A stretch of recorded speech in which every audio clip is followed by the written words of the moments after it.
حضرت ابو ہریرہ رضی اللہ تعالیٰ عنہ سے روایت ہے، رسول اللہ صلی اللہ علیہ وآلہ وسلم نے فرمایا، جو آدمی اللہ تعالیٰ کی ملاقات کو پسند کرتا ہے، اللہ تعالیٰ اس کی ملاقات کو پسند کرتا ہے، اور جو شخص اللہ تعالیٰ کی ملاقات کو ناپسند کرتا ہے، اللہ تعالیٰ اس کی ملاقات کو ناپسند فرماتا ہے۔ حضرت ابو ہریرہ کے شاگرد حضرت شریح نے کہا، میں حضرت عائشہ رضی اللہ تعالیٰ عنہا کے پاس حاضر ہوا اور عرض کیا، اے ام المومنین، میں نے حضرت ابو ہریرہ رضی اللہ تعالیٰ عنہ کو رسول اللہ صلی اللہ علیہ وآلہ وسلم سے ایک حدیث بیان کرتے ہوئے سنا ہے، اگر وہ صحیح ہے تو ہم تو مارے گئے۔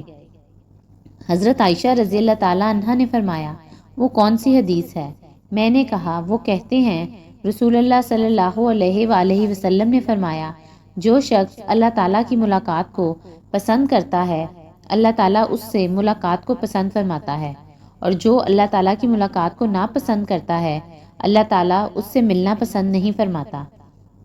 جبکہ ہم میں سے ہر ایک موت کو ناپسند کرتا ہے، اور موت کے بغیر اللہ تعالیٰ سے ملاقات ممکن نہیں۔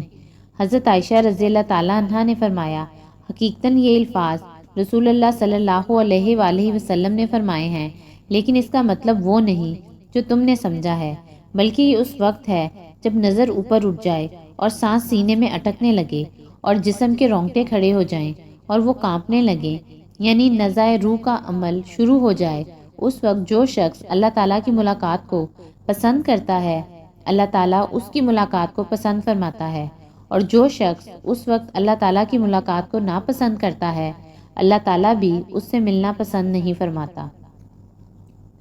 حضرت ابو ہریرہ رضی اللہ تعالیٰ عنہ سے منقول ہے، رسول اللہ صلی اللہ علیہ وآلہ وسلم نے فرمایا، اللہ تعالیٰ فرماتا ہے، جب میرا بندہ میری ملاقات کو پسند کرتا ہے تو میں بھی اس سے ملاقات کو پسند کرتا ہوں، اور جب وہ میری ملاقات کو ناپسند کرتا ہے تو میں بھی اس سے ملاقات کو ناپسند کرتا ہوں۔